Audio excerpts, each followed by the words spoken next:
In today's video, I thought I would talk about the little things that you can easily overlook when buying an RV. In case you don't know, I live in this Adventurer 89 RV camper with my partner, and I live in it full time. And before then, I was in a Winnebago Travato 59 GL, and that was full time as well. So there's a few little bits that we've figured out along the way that could be a pain for you if you don't think about them before your purchase. This video is going to be a quick fire round type of video. So first things first, cupboards. The thing to look out for is positive locking. So it's locked, and now it's not. So it's not going to bounce as you're traveling. And also in the cupboards, that there's a lip in the cupboards, so things aren't going to slide out. And over here, but another thing to look for is I have to step up on the step because I'm too short to reach the little shelf in the cupboard. Next, cupboard handles. So in this rig, we have what's, regular sized handle. I have found in the small space that I can get, now it's not working, I can get clothes hooked up. And then also down here, my partner a few times now has banged his knee along there. In the B-Class Winnebago, we had the push-in buttons instead of a full-on handle. Less likely to hurt yourself on those, but the potential of them being sticking inside could be a problem as well. Look for signs of damage or repair work, like this caulking on the window here. We've also got some here.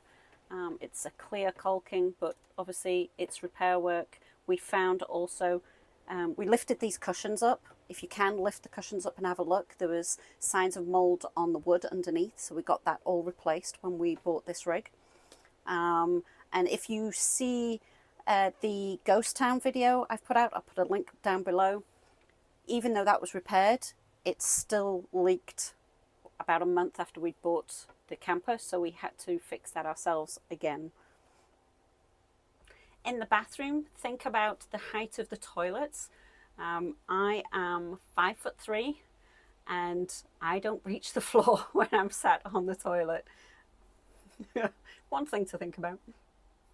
So another odd one to think about is condensation, especially under the mattress. Some RVs have a trolley system or matting system which pushes the mattress up so there can be some proper airflow. We just have some weird carpeting underneath ours. So my solution is when it's laundry day, taking all the bedding off, I grab 4 trusty tins of soup and I prop up each corner around the bed, and that lifts the whole mattress up for while I'm doing laundry, and then a couple of hours later it's all been aired and we can carry on as normal. One of the things I really liked when looking at buying this rig was the huge skylights. And again, it wasn't until we were living in it that we realized there's a few restrictions. One is the blackout screen. You can't close it completely because the space overheats. So it's almost not worth it. And also, the book screen is, I don't know if you can see, but there's a gap here. So if I open the skylight, there's a gap here where bugs can collect. So if I go to close because there's a handle. So if I go to close it, potentially bugs are stuck in between then. So, so we actually rarely open this up at all. So the next one to think about is power and where your sockets are, your plug sockets, your USB sockets, and also what output you get on those. So we have a USB port here on our solar panel, but it doesn't give out as much power as a regular USB. So we can't charge our iPads on there. I can plug in a little fan for when it's hot like today, but otherwise it doesn't really do much. Also think about what kind of fridge your rig's going to have. There's a 3-way or 2-way. The Winnebago Travato that we lived in had a 3-way, and we also had lithium batteries. So that pretty much ran off the lithium batteries the whole time. We never had to think about it at all. This one's a 2-way, which means it runs off propane or shore power, which is when you're plugged in at a campsite or whatever. And so we have to think a little bit more about how we're powering the fridge. It definitely works best when we're level, and we have to keep an eye on our propane levels as well and make sure we've got enough of that. We've only lived in the Travato and this Adventurer, so only 2 rigs, so we're still learning as we go along, but that's what we found with the fridges so far. Back in the bathroom, the little one here is the shower.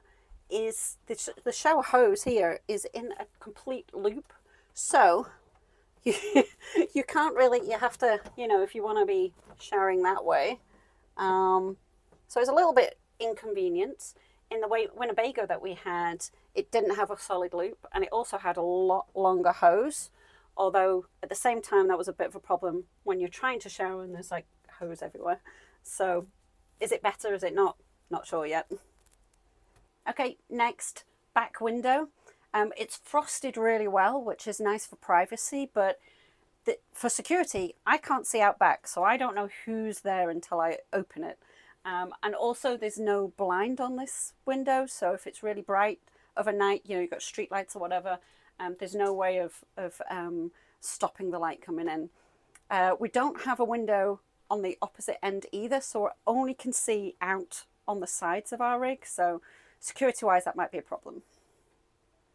And last point, especially with campers, you've got to make sure that the center of gravity is in the right position when you're placing it on your truck. We actually got the car salesman to call the camper salesman, and they made sure that both items fit properly. So a quick tip for you for that one. And that's it. If you enjoyed this video, please give it a thumbs up and a like.